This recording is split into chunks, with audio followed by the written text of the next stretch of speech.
Recording by खुशहाली music studio सो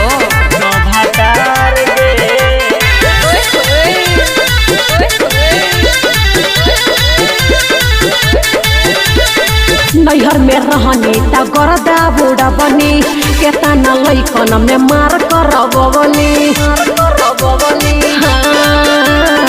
नैहर में रहनी त गरदा बूढ़ा बनी केतना लइकन में मार करबनी सेटा हो गइल शादी जब गइनी ससुर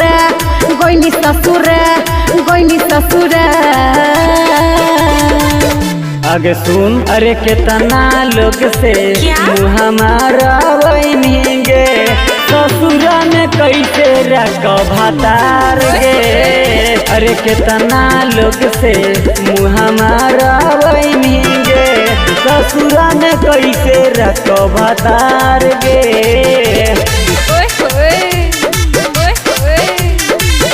म्यूजिक बाय टिंकू तूफान।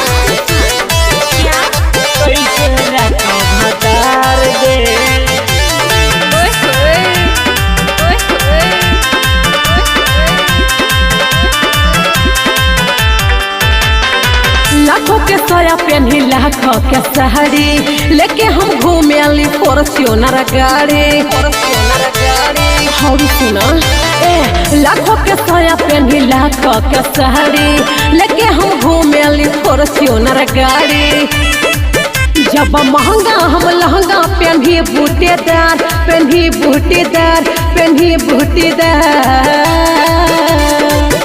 आगे सुन अरे कितना लोग से हमारा बनेंगे ससुरा में कैसे रख भातार गे। अरे कितना लोग से हमारा बनेंगे ससुरा में कैसे रख भातार गे।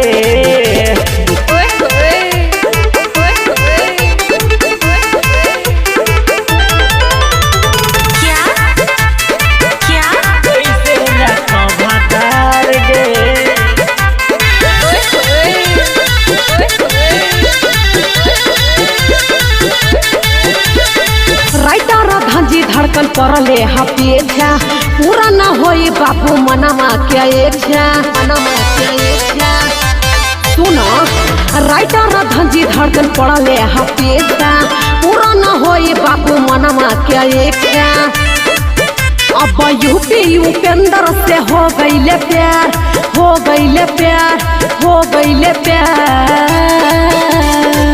का बोलेंगे अरे कितना लोग से हमारा बनेंगे ससुरा में कैसे रख भातार गे। अरे कितना लोग से हमारा बनेंगे ससुरा में कैसे रख भातार गे।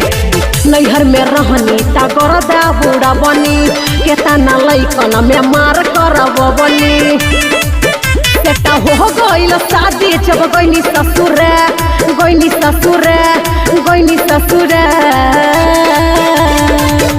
आगे सुन अरे कितना लोग से हमारा बनेंगे ससुरा में कैसे रख भातार गे। अरे कितना लोग से हमारा बनेंगे ससुरा में कैसे रख भातार गे।